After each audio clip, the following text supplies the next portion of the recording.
Hello, everyone. You know what, Russia? You are really, really hard to please. Let me explain what I'm talking about here.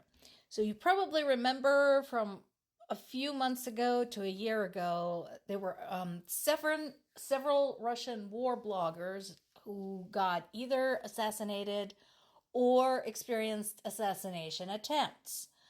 Um, while I generally don't like terrorism, those people referred to my fellow Ukrainians as animals and advocated murdering Ukrainian children so that they wouldn't try to exact revenge for what Russian soldiers did to their parents. So it's a bit of a toss up. Anyway, so this guy in the story was arrested supposedly for an assassination attempt on a blogger. However, I'm not sure why, other than he is Ukrainian. So the suspect, this Ukrainian dude who was accused of trying to kill a Russian nationalist blogger, it's true that he is Ukrainian, but not all Ukrainians are the same. This particular guy is a radical pro-Russian separatist. He joined the traitors in the Donetsk-Luhansk region who let Russian militants into Ukrainian territory 10 years ago. He is all over the fact that Russia had invaded Ukraine. So I don't understand why he ended up as a suspect in this. Russians ought to love him.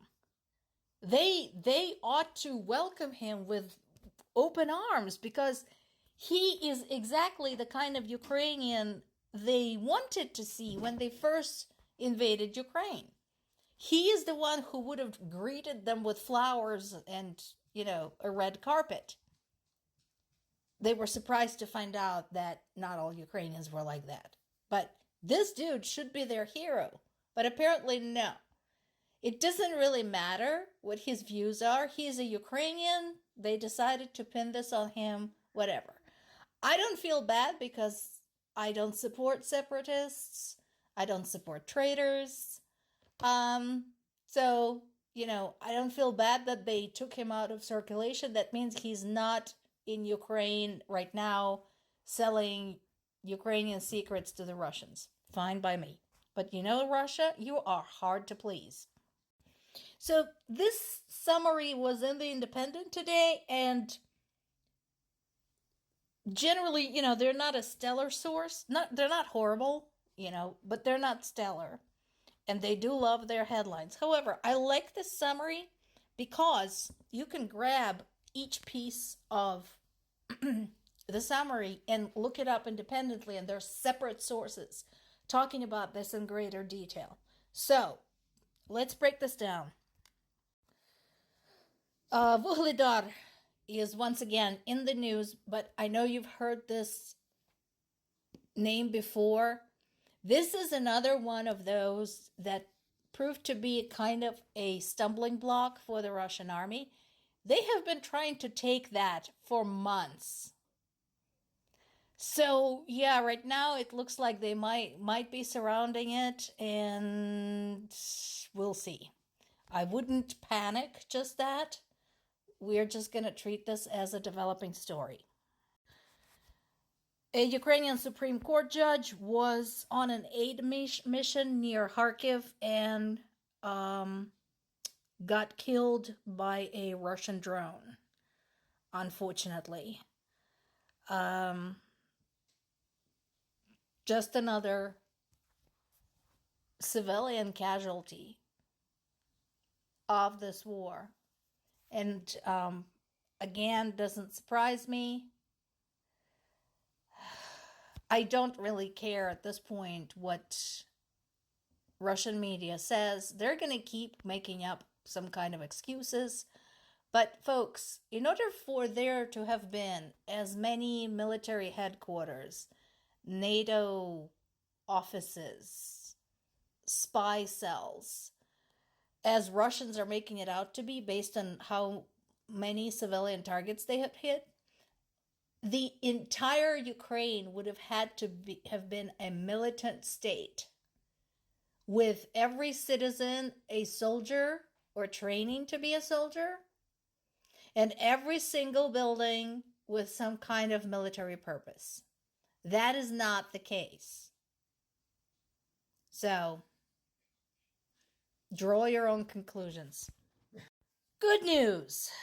Right now, this is another developing story. They're saying that Ukrainian forces hit another Russian military facility where some missiles were kept. That would be nice. I will look up more on this. So this particular facility supposedly contained missiles from Iran. And once again, I've said this before. Look at this coalition. China, Russia, Iran, North Korea, Hungary to some extent. Of those, Russia, Iran, and North Korea have been heavily sanctioned for literally years. Is it keeping them from helping each other murder civilians? No. Again, draw your own conclusion. This is not surprising. Remember, I told you a lot of us who are following Zelensky's career in general, who have been watching him since he became Ukraine's president, and specifically through the course of this war, we have been concerned about this. And unfortunately, our concerns proved to be correct. What he provided was, first of all, nothing new, and second of all, and unfortunately, nothing specific. We already know, and everybody else already knows, that Ukraine wants more weapons faster. Knew that. We already know that Ukraine wants to be able to use long-range weapons, long-range missiles against targets within Russia. Yes, that would be fantastic. However, when we're talking about a plan, we're not talking about a wish list. Plan's supposed to include some specific points as to what you're going to do. What are your objectives? What are your timelines? I understand that running a war is hard.